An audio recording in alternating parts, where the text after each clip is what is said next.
দেশের নির্বাচনের প্রায়োরিটিটা যখন আমার অস্তিত্বের স্বার্থ, তখন আপনি টাকা নাই বলাটা এটা একেবারেই অগ্রহণযোগ্য একটা যুক্তি।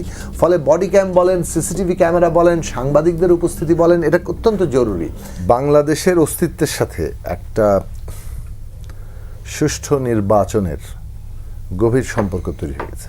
মানে আমাদের এই যে ভূরাজনৈতিক বাস্তবতায় আমরা আছি, আমাদের জনগোষ্ঠী, রাষ্ট্র কাজটা কি জনগোষ্ঠীকে ঐক্যবদ্ধ রাখা, তার তো অনেক রকম পার্থক্য দ্বন্দ্ব থাকে, রাজনৈতিক কেবল না, মানে নানা ধরনের ঐতিহাসিক, সাংস্কৃতিক, অর্থনৈতিক পার্থক্য তো একটা সবচেয়ে বড় গুরুত্বপূর্ণ পার্থক্য। কিন্তু তার সাথে মানে ঐতিহাসিক, সাংস্কৃতিক অনেক পার্থক্য থাকে, রাজনৈতিক পার্থক্য তো আছে।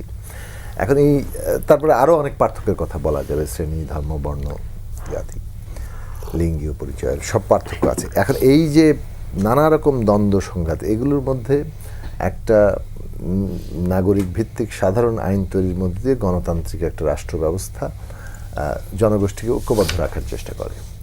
এই ঐক্যবদ্ধ রাখার চেষ্টার মধ্যে দিয়ে কিন্তু রাষ্ট্র তার এই যে জনগণের যে গণসার্বভৌমত্বটা, সেইটার উপরে দাঁড়িয়েই কিন্তু সে ওইটাকে ফাংশন করছে। অন্য রাষ্ট্রের সাথে আপনি কি সম্পর্কে থাকবেন, আপনি কতটা শক্তির উপর দাঁড়িয়ে থাকবেন। যেসব রাষ্ট্র জনগোষ্ঠীকে ঐক্যবদ্ধ রাখতে পারে না, তাদের অবস্থা পরিণতি কি আমরা তো এখন চোখের সামনে দেখতে পাচ্ছি না। কেউ কাউকে তুলে নিয়ে যাওয়া হচ্ছে, রাতের আধারে প্রেসিডেন্ট তুলে নিয়ে যাওয়া হচ্ছে, অথবা ব্যাপকভাবে আক্রমণ। এমনকি আমাদের অভিজ্ঞতা, মানে 5ই আগস্ট আমাদেরকে কী অভিজ্ঞতা দিল, আমরা তো দেখলাম যে কীভাবে আমাদের দেশের বিভাজন সৃষ্টি করে বিদেশিরা কর্তৃত্ব কায়েম করলো। কাজেই স্বাধীনতা, সার্বভৌমত্বের যে কথাটা আমরা বলি, জনগণের সার্বভৌমত্বের উপরে তো দাঁড়িয়ে একটা রাষ্ট্র তার অপর রাষ্ট্রের নিরিখে তার সার্বভৌমত্ব বজায় রাখবে।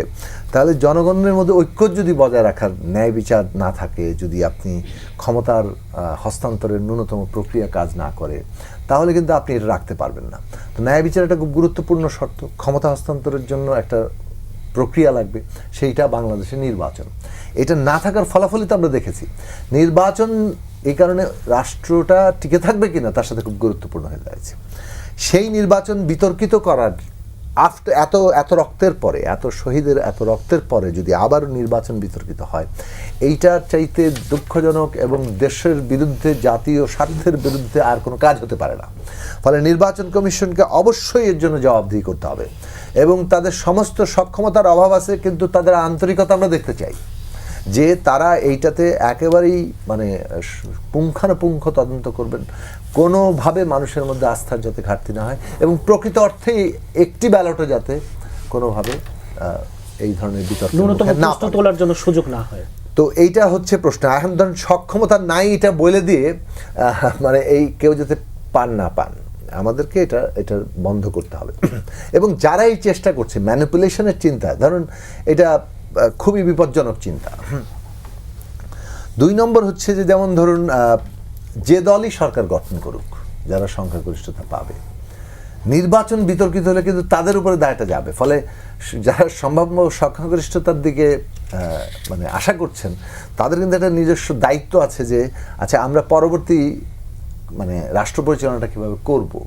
আবারও এই প্রশ্ন রেখে তাহলে তো আমি আগেই মানে এমন একটা মানে কি বলবো যে ইস্যু তুলে দিচ্ছি, যে ইস্যুর পরে আমাদের এই যে রাজনৈতিক বৈধতাটা লাগে, যার উপর দাঁড়িয়ে তারা বাংলাদেশকে বদলের শহীদদের আকাঙ্ক্ষা, রক্তের আকাঙ্ক্ষাকে পূরণ করবেন, সেটার জায়গাটাতে কিন্তু তারা বাধাগ্রস্ত হবে। ফলে বড় দলগুলোকে এই বিবেচনা করতে হবে। এবং নিশ্চিতভাবে বিএনপিকে বলবো যে তাদের এই মানে সমস্ত সম্ভাবনার দিক থেকে যে তারা এগিয়ে, কাজেই তাদের এটা গুরুতর দায়িত্ব একটা সুষ্ঠু নির্বাচন করা, কেননা আগামী দিনে রাষ্ট্র পরিচালনার সাথে এটার গভীর সম্পর্ক আছে। এখন তার জন্য কতগুলো কাজ ছিল। সেই কাজ হচ্ছে, একটা হচ্ছে ধরুন আমরা বলেছি যে, আমি আপনার টকশোতে বহুবার বলেছি, বহু টকশোতে, এবং গত প্রায় 1 বছর ধরে এক কথা বলে যাচ্ছি যে নির্বাচনের পরিবেশটা হয়ে উঠবে সবচেয়ে বড় চ্যালেঞ্জের জায়গা। এখন এর মধ্যে ধরুন অস্ত্র উদ্ধার একটা গুরুত্বপূর্ণ ব্যাপার, কারণ অনেক অস্ত্র এই অভ্যুত্থানের সময় আমরা দেখেছি কীভাবে মানে পুলিশের অস্ত্র লুট হয়েছে, অথবা তার আগে সরকারি মানে ফ্যাসিস্টরাই বিভিন্ন গুন্ডা পান্ডাদেরকে, নিজেদের দলীয় লোকজনকে অস্ত্র দিয়ে দিয়েছে। এখন সেই জায়গাটা উদ্ধার করা একটা খুব জরুরি। এই ধরনের হত্যাকাণ্ড যা আমরা হাদিসহ আমরা বেশ কিছু হত্যাকাণ্ড দেখতে পাচ্ছি, এবং এই হত্যাকাণ্ডের তো বিচারটা তো একটা খুব জরুরি প্রশ্ন, কিন্তু এই অস্ত্র উদ্ধার না হলে মানুষের নিরাপত্তার বোধের জায়গাটা আসবে না। 2 নম্বর হচ্ছে যে প্রশাসনের ঝুঁকে পড়ার বিষয়টা কিন্তু গুরুত্বপূর্ণ। এই প্রশাসনের মধ্যে কিন্তু এই ব্যাপারটা আছে, ও আচ্ছা কে ক্ষমতায় বেশি যেতে পারে আগে আগে একটু রাখা। এইটা যারা এগেইন আমি বলবো যে ক্ষমতায় যারা যাচ্ছেন তারা এইসব সুবিধাবাদিতার ক্ষেত্রেও কিন্তু তাদেরও সতর্ক থাকা দরকার, কেননা তারা তাদের ব্যক্তিগত সুবিধার জন্য করবেন, কিন্তু দায়টা নিতে হবে কিন্তু পরবর্তী পুরো সরকারকে। এবং প্রশাসনের ধরেন কাজ বলেন অথবা সাধারণভাবে নির্বাচনের পরিবেশে কর্মীদের মধ্যে ধাক্কাধাক্কি, টেনশন, এমনকি সংঘাত, এইগুলো আপনি কিভাবে রিজলভ করবেন? এটা হবে না, এটা তো খালি নসিহতের ব্যাপার না।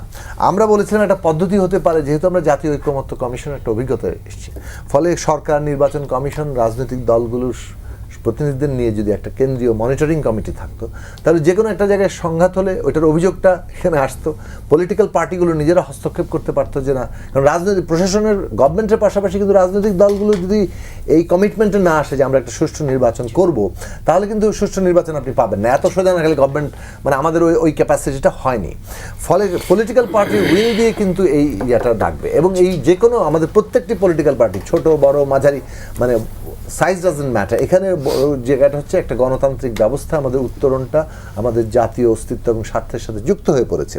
সেই জায়গা থেকে বলবো যে এই প্রশাসন, অস্ত্র উদ্ধার, প্রয়োজনে যে বডি ক্যামেরার কথা তোলা হলো, সিসি ক্যামেরা কেন থাকবে না, টাকা নাই, এই সমস্ত কথাবার্তা তো মানে এটা কীরকম আপনার বোঝাবেন যে দেশে হাজার হাজার লক্ষ কোটি টাকা পাচার হয়?